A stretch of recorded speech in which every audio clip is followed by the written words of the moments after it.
দর্শক, দুর্গাপূজার আরো খবর জানাতে রাজধানীর খামারবাড়ি মন্দির থেকে আমাদের সঙ্গে যুক্ত হচ্ছেন সহকর্মী রাকিব হাসান।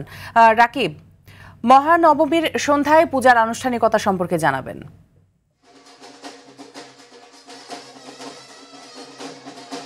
মিতু, আপনাকে মহানবমীর শুভেচ্ছা।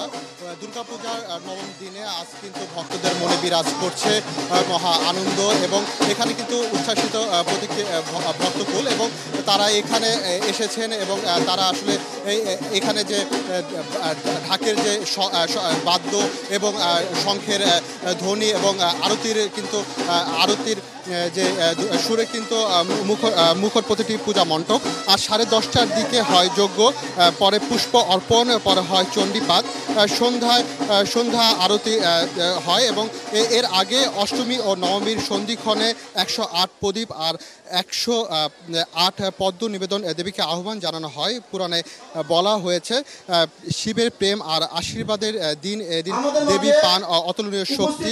শাস্ত্র মতে নবমীর দিনে দেবী দুর্গা আর মহাদেব শিবের প্রেম কাহিনীর শক্তির উৎসে রূপ নেয়। প্রেমের এই বন্ধনী দেবীর শক্তিকে পূর্ণতা দেয় আর ভক্তদের দেয় এক মহা মন্ত্র।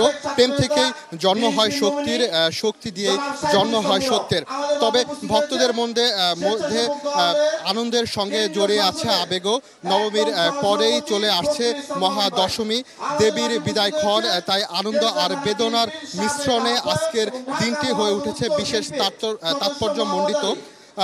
মহানবমী শুধু পূজা নয়, এটি শক্তি, প্রেম আর ন্যায়ের জয়গান। শিব দুর্গার মিলন আমাদের মনে করিয়ে দেয় ভালোবাসার শক্তি মূল, আর সেই শক্তি অশুভকে পরাজিত করে।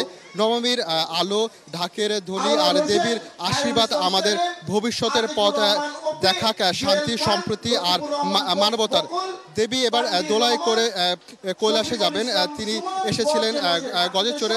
এখন আমরা কিন্তু বেশ কয়েকটি মণ্ডপ ঘুরেছি, সেখানে আইন শৃঙ্খলা বাহিনী কিন্তু যে সব ধরনের ব্যবস্থা রাখা হয়েছে। তো